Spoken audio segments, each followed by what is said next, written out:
Hello guys, welcome back to my YouTube channel. അപ്പോൾ ഇന്ന് ഞാൻ എടുക്കുന്ന വ്ളോഗ് എങ്ങനെയാണെന്ന് വെച്ചാൽ സെം 1 സെം 2 അതായത് ബിടെക്കിൻ്റെ ആദ്യത്തെ ഇയർ നമ്മൾക്ക് എത്ര ഇമ്പോർട്ടൻസ് കൊടുത്ത് പഠിക്കണം, എങ്ങനെയൊക്കെ പഠിക്കണം, അപ്പോൾ അങ്ങനത്തെ കുറച്ച് ട്രിക്സും കാര്യങ്ങളൊക്കെ ഷെയർ ചെയ്യുന്നതാണ് ഇന്നത്തെ വ്ളോഗ്. അപ്പോൾ എൻ്റെ ചാനൽ ഇതുവരെ കാണാതെ സബ്സ്ക്രൈബ് ചെയ്യാത്ത ആരെങ്കിലും ഉണ്ടെങ്കിൽ ജസ്റ്റ് ഒന്ന് സബ്സ്ക്രൈബ് ചെയ്തിട്ട് എൻ്റെ ചാനൽ കാണണേ. അപ്പോൾ നമുക്ക് വ്ളോഗിലേക്ക് പോവാം. ഗൈസ്, സെം 1 നമ്മൾ കയറിയിരിക്കുമ്പോൾ നമുക്ക് ബിടെക്കിനെ കുറിച്ച് ഒന്നും അറിവുണ്ടായിരിക്കത്തില്ല. ഇപ്പം നിങ്ങൾക്ക് കുറേ ഡൗട്ട്സ് ഉണ്ടെന്ന് എനിക്കറിയാം.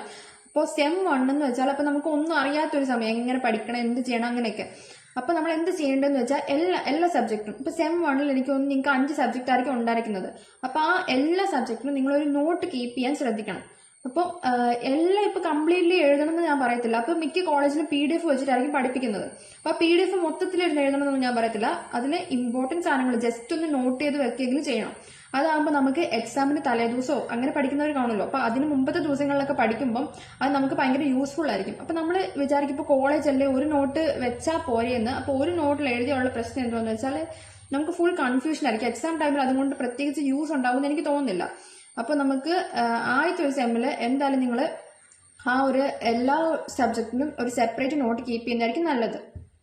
പിന്നെ ആ ഒരു സമയത്ത് ഞാനും ഈ ഒരു +1 +2 പഠിച്ചതിനേക്കാൾ കൂടുതൽ കുറച്ച് എഫേർട്ട് ഇടുമായിരുന്നു. രാത്രിയിലൊക്കെ ഇരുന്ന് പഠിക്കുമായിരുന്നു സെം 1 സെം 2. കാരണം ആ ഒരു കയറിയതിൻ്റെ ഒരു ടെൻഷനും കാര്യങ്ങളൊക്കെ ഉണ്ടായിരുന്നു, ഇങ്ങനെ പഠിക്കണം എന്നൊക്കെയുള്ള. അപ്പം ആ ഒരു സമയത്ത് കുറച്ച് നമ്മൾ കഷ്ടപ്പെട്ടാൽ പഠിക്കാവുന്നേ ഉള്ളൂ. ഇപ്പം എല്ലാ ദിവസവും പഠിച്ചില്ലെങ്കിലും ആ ഒരു പരീക്ഷ സമയത്തെങ്കിലും ജസ്റ്റ് ഒന്ന് ഫോക്കസ് ചെയ്ത് പഠിച്ചാൽ നമുക്ക് ജയിച്ച് പോകാൻ പറ്റുന്നേ ഉള്ളൂ. അത്യാവശ്യം നല്ലൊരു ഗ്രേഡ് കിട്ടും. എനിക്ക് ഫസ്റ്റ് സെമസ്റ്ററിൽ 7.6 ആയിരുന്നു CGPA. അപ്പോൾ ജസ്റ്റ് നമുക്ക് ഇപ്പോൾ 7.6 ഒന്നും അത്ര നല്ല ഗ്രേഡ് ആണെന്നല്ലോ ഞാൻ പറയുന്നത്. ഇപ്പം 7 എങ്കിലും മിനിമം വേണം. 7 താഴെ പോകാണ്ട് നിങ്ങൾ ശ്രദ്ധിക്കണം. കാരണം നമുക്ക് ഇത് ഇറങ്ങുന്ന സമയത്ത് നല്ലൊരു CGPA വേണമെങ്കിൽ ആ ഒരു 7 നിങ്ങൾ മെയിൻറ്റെയിൻ ചെയ്യണം. പിന്നെ നിങ്ങൾ എക്സാമിന് വേണ്ടി പഠിക്കുന്ന സമയത്ത് ആ സബ്ജക്റ്റിന്റെ സിലബസ് എടുത്ത് വെക്കാൻ പ്രത്യേകം ശ്രദ്ധിക്കണം. സിലബസ് എടുത്ത് വെച്ചിട്ട് ആ പോർഷനിൽ നമ്മൾ പ്രീവിയസ് ഇയർ ക്വസ്റ്റ്യൻ പേപ്പർ നോക്കിയിട്ട് റിപ്പീറ്റഡ് ആയിട്ട് ചോദിച്ചിട്ടുള്ള ക്വസ്റ്റ്യൻസ് അതായിരിക്കും നമുക്ക് സെയിം, ഓൾമോസ്റ്റ് അതായിരിക്കും സെയിം.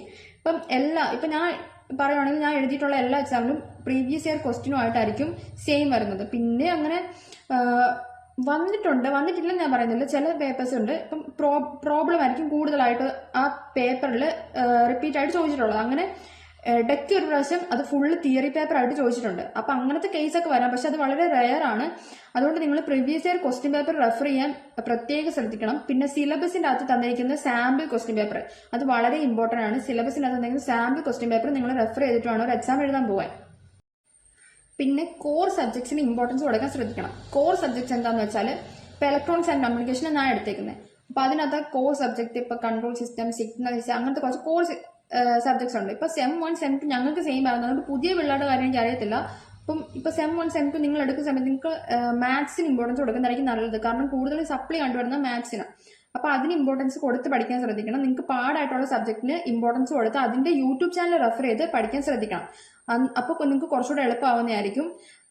ഇപ്പം മാത്സ് എല്ലാം യൂട്യൂബ് ചാനലിലും നമ്മുടെ പ്രീവിയസ് ഇയർ ക്വസ്റ്റ്യൻ പേപ്പർ തന്നെയാണ് ചെയ്യിപ്പിക്കുന്നത്. പിന്നെ ഞാൻ നേരത്തെ വീഡിയോയിൽ കാണിച്ചതുപോലെ തന്നെ മാത്സിന്റെ ഒക്കെ ടെക്സ്റ്റ് നിങ്ങൾക്ക് വാങ്ങി വെക്കുക അല്ലെങ്കിൽ ലൈബ്രറിയിൽ നിന്ന് എടുത്ത് റെഫർ ചെയ്യുന്നതും ഒക്കെ നല്ലതാണ്. അപ്പം അങ്ങനത്തെ കോർ സബ്ജക്റ്റുകൾ നിങ്ങളുടെ ടെക്സ്റ്റ് ബുക്കും യൂട്യൂബ് ചാനലും ഒക്കെ വെച്ച് പഠിക്കാൻ ശ്രദ്ധിക്കണം. പിന്നെ കുറെ പേരോട് ചോദിച്ചിട്ടുണ്ടായിരുന്നു ഇങ്ങനത്തെ ബയോളജി എടുത്തിട്ട് പിന്നെ ബിടെക് എടുക്കുന്നവർക്ക് പാടായിരിക്കുമോ, EC CS ഒക്കെ എടുത്താൽ പാടായിരിക്കുമോ എന്ന്.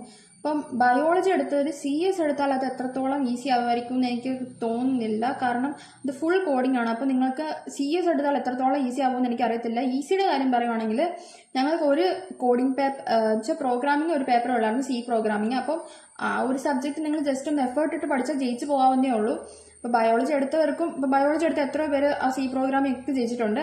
അപ്പം ആ ഒരു സബ്ജക്ട് മാത്രമല്ല, ഞങ്ങൾക്ക് പ്രോഗ്രാമിംഗ് ആയിട്ട് പിന്നെ വന്നിരിക്കുന്ന കമ്മ്യൂണിക്കേഷൻ ലാബിന്റെ സമയത്തുള്ള കോഡിങ്. ലാബ് ഫുള്ള് ഒന്നെങ്കിൽ നിങ്ങൾ കാണാണ്ട് പഠിക്കണം, അല്ലെങ്കിൽ ലോജിക്ക് വെച്ച് പഠിക്കാൻ ഇപ്പോൾ ബയോളജി എടുത്തവർക്ക് കുറച്ച് പാടായിരിക്കും. എന്നാലും നമുക്ക് പാസ്സായി പോകാവുന്നേ ഉള്ളൂ. അപ്പം ഇങ്ങനെയൊക്കെയാണ് ഞാൻ സെം 1 സെം 2 ഒക്കെ പഠിച്ചുകൊണ്ടിരുന്നത്. അപ്പം കൂടുതലായിട്ട് നിങ്ങൾക്ക് എന്തെങ്കിലുമൊക്കെ അറിയണമെങ്കിൽ കമന്റ് ഇടും, അപ്പം ഞാൻ റിപ്ലൈ തരുന്നതായിരിക്കും. അപ്പം നിങ്ങൾക്ക് എൻ്റെ ചാനൽ ഇഷ്ടമാണെങ്കിൽ please to like, share and subscribe my YouTube channel guys and keep supporting. By.